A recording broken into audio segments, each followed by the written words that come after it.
ఆదివారం అమావాస్య బయటికి వెళ్ళకూడదు అని అంటారు 6 దాటితే. ఎందుకు? అంతా బ్లాక్ మ్యాజిక్ ఎక్కువగా ఉంది అని నమ్ముతున్నాను. నిజానికి ఈ చేతబడులు ఉన్నాయంటారా? మంచి ఎంత ఉందో చెడు అంతా ఉందండి. అంటే మీరు ఎప్పుడైనా చూసిరా? నేను కళ్ళతో చూశాను ఒక దగ్గర. నేను ఒక ఊర్లో అమ్మవారి లగ్గం చేయనికే వెళ్ళాను.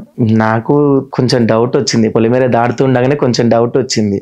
నేను లోపలికి వెళ్ళిపోయి అక్కడంతా సెట్ చేసుకుంటున్నాను. దేవి ఎల్లమ్మ లగ్గం చేయనికే వెళ్ళాను, సెట్ చేసుకున్నాను. నేను కూడా బోనం ఎత్తుకుంటాను కదా, ఏదో అని బయటికి వెళ్దామని నా స్నేహితుడు ఒకటి తీసుకుని బయటికి వెళ్ళాను. పొలిమేర దగ్గర కూర్చొని నా కోసం వెయిట్ చేస్తా ఉన్నాడు. అక్కడ నగ్నంగా తయారయ్యి చేతిలో దీపం పట్టుకొని ప్రదక్షిణ చేస్తా ఉన్నాడు ముగ్గేసి. నేను పోయి అన్న ఏం చేస్తున్నావు అన్నాను. డైరెక్ట్ వెళ్ళిపోయాడు. అక్కడ లేడు. అక్కడ మంచిగా కనిపిస్తుందని నేను పోయి డైరెక్ట్ అడిగాను, అన్న ఏం చేస్తున్నావు అని అడిగాను. వెళ్ళిపోయాడు. నేను కళ్ళతో నా పైన ప్రయోగం చేస్తుంటే చూసాను. నేను అక్కడ మీ పైన, నా పైన. మీరెందుకు ఆయనకు శత్రుగా మారారు? అంటే తన ఆధీనంలో ఉన్న ఊర్లో మేము వెళ్ళి పండుగలు చేయకూడదు అని కొందరు ఉంటారు. అలాగా వాళ్ళకు మనకు శత్రుత్వం ఎలాంటిది ఉండదు. కాకపోతే ఏదో రకంగా అంటే నెత్తిపైన బోనం కింద పడేయడం గాని, పండుగలో ఏదో ఆటంకం జరిగించడం గాని జరుగుతూ ఉంటాయి. కొన్ని ఇప్పటికీ శివశక్తి అనుభవిస్తున్నారు ఈ ముచ్చటంతా. పల్లెటూళ్ళలో ఎక్కువగా అనుభవిస్తారు ఇది. ఓకే. సో నిజానికి చేతబడులు అయితే ఉన్నాయంటారు. 99% 100% ఉన్నాయండి. ఓకే. ఇప్పటికీ చేస్తున్నారు, చేస్తూ ఉంటారు. ఇప్పుడు చేతబడులు ఒక వ్యక్తిని నాశనం చేయడం కోసం చేసిన వ్యక్తి,